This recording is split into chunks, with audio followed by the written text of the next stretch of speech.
Cinema in minutes. In today's video, we will be going through a war supernatural film entitled Ghost of War. There will be spoilers ahead, chill out and enjoy. The movie begins in the year 1944, during the Nazi occupation of France. Chris wakes up and sees a man's silhouette in the forest nearby. Chris slowly goes for his pistol, thinking that the shadowy figure might be an enemy. To make sure, he checks his squad members and sees there by their sleeping bags. Then, the shadowy figure lights up the cigar in its mouth. Due to the darkness, Chris couldn't make who it was. The figure then throws away the cigar and chambers its pistol. Chris closes his eyes and prepares for the worst, but the figure is gone when he opens his eyes. The following morning, Chris and 4 members of his squad head out to an outpost. On the way, he hears a jeep and signals the troops to halt and plant a mine. As expected, the jeep arrives and flips as the mine explodes. Later, Chris realizes that they took a wrong turn and cut short Butchie's boxing match with a Nazi major. The squad then marches out. Later, Chris signals Tappert, the team sniper, to scope on the woods and see if there are enemies. The team eases up when they realize that it's dozens of Jewish escapees coming out of the woods. Tappert runs over and hands a woman a German trench coat and golden nuggets, which he acquired for the Nazis they ambushed earlier. The woman then silently thanks him and goes on her way. Later that night, as they pass by an ambulance, Chris briefs the team of their mission. They were to guard and secure a mansion that used to be a Nazi headquarters until another team took their place. Soon, they arrive at the luxurious house, and the first they notice is that the squad they're supposed to relieve are not sleeping on the beds despite the supposed comforts of the mansion.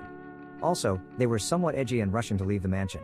A total opposite of what they're expecting, since the mission to guard a mansion is way better than sleeping in the woods or in the ground, half awake, and on guard for enemies in the front lines. The squad then rushes out into the jeep and puts the pedal to the metal.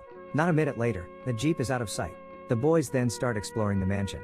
Eugene spots a piano and starts to play a sad tune. Kirk stumbles on a room full of dolls. Tappert checks on the basement while their lieutenant, Chris, looks at the library. Later, they gathered by the fireplace, and it didn't take long before they hear some movement upstairs. The squad then grabs their firearms and scrambles. Tappert and Butchie check the rooms upstairs while the others cover the ground floor. The noise is rather bizarre. It sounds like someone scratched the woodwork or something heavy is being dragged along the wooden floor. When Chris and Kirk are about to enter a room, the door suddenly opens. They end up in a room with a black curtain. Together they unveil the curtain and see a silhouette hanging by their neck. When the wind blows the curtains, the image disappears. The team then gathers back at the fireplace deep into the night. They exchange stories while Tappert surveys the estate using his rifle's scope. Eugene then shares to the guys that he found a journal that belonged to an 18-year-old Nazi that occupied the mansion. But the conversation is cut short when they hear some noises by the fireplace. Chris then figures that the noise is actually Morse code. The code reads out, "I have no legs."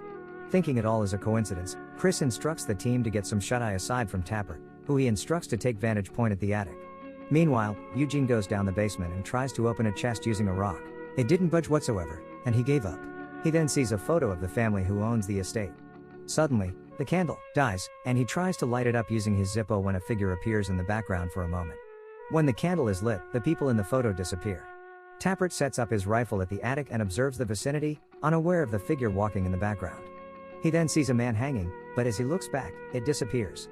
He tries to look for it when suddenly, a boy pops up and the wardrobe unexpectedly closes, shocking the sniper. Tappert then goes out the grounds to investigate when he sees Chris from inside the mansion staring at him.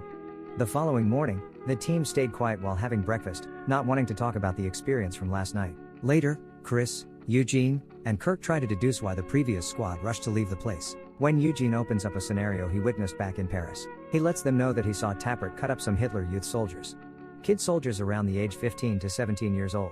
The weirdest thing about the scene was that Tappert played cat's cradle and offered him the next turn.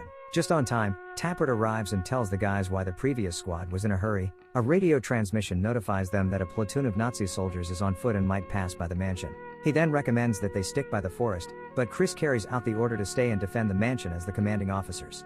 The team prepares for the Germans. At the attic, Eugene and Tappert discover a pentagram.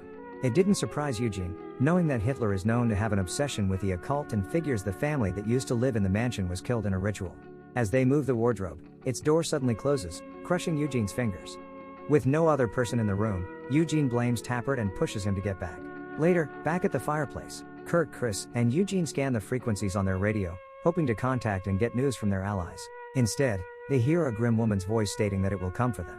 They didn't really believe in the paranormal, but at that moment, the trio agreed that the place was haunted. Kirk then suggests leaving the mansion before the Germans arrive. Just as Kirk spoke out, they heard another banging of metal. They cipher the code, and Eugene writes down, "If you leave." Suddenly, his hand moves uncontrollably, writing, "You die." Eugene swore that it wasn't him that wrote that. That night, the team prepares for the possible shootout. Tappert positions himself at the attic while the others cover an improvised barricade by the main entrance. Just as they feared, the Nazis did arrive. The enemy troops surround the mansion and try to enter, but the doors are locked. The enemy soldiers move along when they hear a loud bang, causing them to break open the windows and doors, thinking there might be enemies inside. A firefight ensues. One of the Nazi soldiers throws a grenade at the squad. Chris, Eugene, and Kirk dive to the side while a quick reacting Butchie tries to save his pals by hugging the grenade and minimizing the explosion. They then move in different directions. Chris goes to the basement and kills 2 enemies. Eugene struggles in reloading and cocking his pistol due to his injured hand. Once it's ready to fire, he steels himself and gets out of his hiding place to shoot the soldier, but it turns out he's pointing his gun at a ghost. Kirk hides behind the door. When he's about to attack the enemy, he sees the Nazi drowning in the tub, struggling. Meanwhile, Tappert sees a Nazi soldier hanging by his neck. When the sun rises, the squad checks on Butchie. Luckily, he's still alive but isn't conscious. They decide to give him morphine to ease the pain and help stabilize his condition. Later, Eugene figures that everything that happened the other night was similar to what the family who lived in the house experienced. The father burned, the son drowned, and the daughter hanged. The bodies were never buried. Chris is convinced that burying the bodies with proper rites might not haunt them anymore. Subsequently, Butchie wakes up and tells everybody that everything is not real over and over again. Although he has no hands, he somehow grabs Chris and tells him to remember before dying. The next day, they bury Butchie and leave the estate. They pass by the ambulance, but for some reason, they pass by it again in the evening. The squad decides to turn around and sleep in the woods. While asleep, Tappert dreams that he's being hanged. When he wakes up, the word Vetrolek is written on the ground. Later, the squad passes by the same ambulance once again. Eventually, they return to the mansion. They decide to bury the bodies and end the haunting once and for all. Chris pours flour all over the floor so that they'll know if a ghost is approaching them.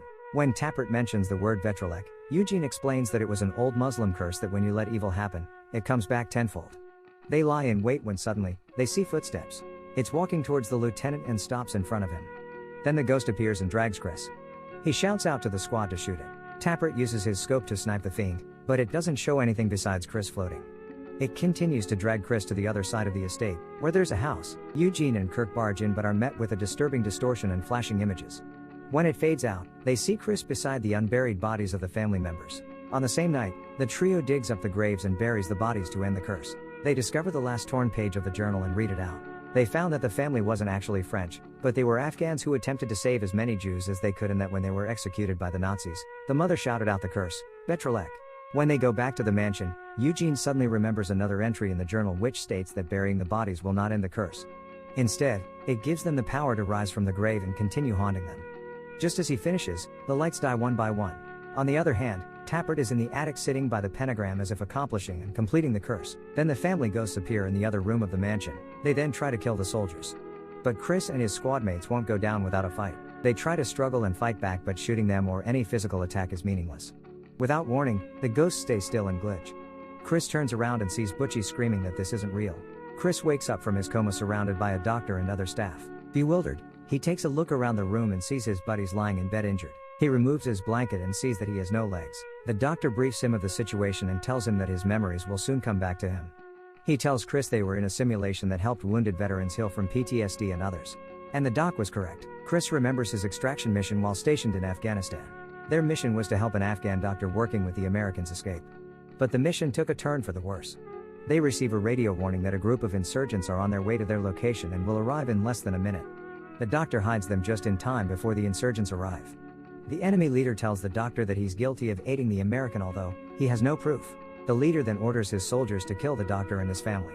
The hidden squad is about to fight back, but Chris orders them to stand down when another group of enemy soldiers arrives. There was nothing they could do but watch from the hiding spot. As they leave the house, the doctor's wife runs out of the house with a time bomb on hand.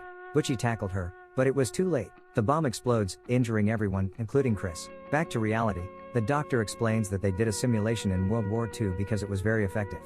When Chris notifies the doctor about their haunting experience and the simulation as he takes notes. Suddenly, the lights flicker and the ghost appears. Chris shouts out to the nurse that the curse brought the spirit to life and that he needs to go back to the simulation to save his brothers in arms. The movie ends with Chris being sedated and as he wakes up back to the woods seeing a shadowy figure by the forest like in the beginning. Thanks for watching, subscribe for more videos like this and to help the channel grow.